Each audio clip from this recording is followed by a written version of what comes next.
साधक क्यों बने हो? तुम भक्ति के पथ पर क्यों चल रहे हो? क्या तुम केवल शुद्ध लोगों से ही मिलोगे, सुधरे हुए लोगों से ही मिलोगे? अरे जो पहले से ही शुद्ध हैं, जो पहले से सुधरे हुए हैं, उनके बीच बैठ करके तुमने क्या नया कर दिया? तुम वैष्णव इसलिए बने हो, तुम भक्त इसलिए बने, तुम साधक इसलिए बने, जो अपवित्र हैं उनको पवित्र करने का भाव तुम्हारे चित्त में आए। जो अप्रेमी हैं वो प्रेमी बने, ये भाव स्वभाव तुम्हारा बने। हम इसलिए साधक बने। केवल माला देने वाला व्यक्ति को ही हम पूजें, उसी को ही हृदय से लगावें, ये हमारा स्वभाव है। सबको लगाना है, सबको उस पथ का राही बनाना है, इसलिए हम वैष्णव बने।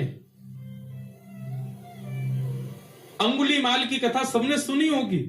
एक राक्षस था, मानव था पर राक्षस के स्वभाव का था।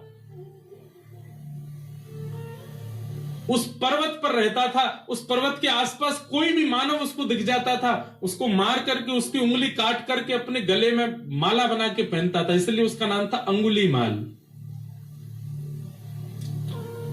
इतनी सारी उंगलियों की माला उसने पहन रखी थी, उसका रूप देखते ही भाग जाते थे लोग। भगवान बुद्ध जा रहे थे और जैसे ही मार्ग पर जाने लगे तो एक गांव पड़ा। गांव के लोगों ने कहा, भगवान आप सीधे ना जाकर के थोड़ा दाएं होकर के जाइएगा। क्यों? सीधे जाएंगे तो आगे एक पर्वत पर अंगुलीमाल रहता है, वो लोगों को मार के उनकी उंगली काट के अपने गले में पहन लेता है। भगवान बुद्ध बोले उसके पीछे कारण, बोले वो अपना बल बताना चाहता है, देखो मैंने इतने लोग मार दिए, इतनी उंगलियां मत, इतने लोग, इतना बल है मेरे पास।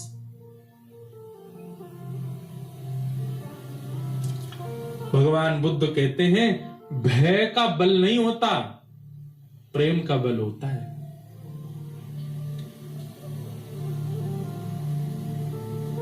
भय से जो अपने बल को आपके चित्त में प्रतिष्ठित करे वो बहुत लंबे समय तक नहीं रह सकता, लेकिन प्रेम से अपने आप को आपके चित्त में जो अवस्थित करे वो मरते दम तक आपके चित्त में रहेगा। मानस जी में एक बहुत अच्छी लीला आती है कि राम जी वन में विचरण करते थे और जब भूख लगती थी ना तो किसी के यहां से, किसी के घर से या किसी नगर से लक्ष्मण जी सामग्री ले आते थे, जानकी जी बनाती, राम जी पाते थे। लेकिन ऐसा वर्णन आता है कि कई बार लक्ष्मण जी को सामग्री नहीं मिली और वनवासी थे तो उनके पास धन भी नहीं था, भाई दे के ले लें। तो राम जी जाते थे सामग्री लेने के लिए, और राम जी जब जाते थे तो सामग्री लेके ही आते थे। तो फिर मानस जी में तुलसीदास जी वर्णन करते हैं कि राम जी ऐसा क्या दे के आते थे कि लोग सामग्री देने को राजी हो जाते थे।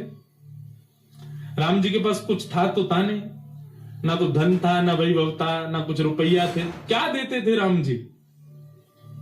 तो मानस जी में श्री गोस्वामी जी वर्णन करते हैं कि राम जी जब कुछ सामग्री लेते थे या सामग्री लेते भी थे, या फिर कई बार सीता जी बड़ी रसोई बनाती और संतों को पवाते, संतों को पवाने के बाद दक्षिणा देनी होती है, तो ये दक्षिणा के आदान प्रदान पर या सामग्री के आदान प्रदान पर राम जी क्या देते थे? तो गोस्वामी जी वर्णन करते हैं, बोले कुछ नहीं, राम जी मंद मंद मुस्कुरा देते थे, उनकी मुस्कान ही सबसे बड़ी दक्षिणा थी। उसको लेकर के व्यक्ति कहते तुम तो भैया सब कुछ ले जाओ हमारा, मुझे मुस्कुराते रहो, तुम्हारी मुस्कान ही सब बढ़िया। मतलब संतों को प्रसाद पवा के राम जी सामने बैठ करके दक्षिणा रूप में मुस्का देते थे। संत बोलते बस मिल गई हमारी दक्षिणा।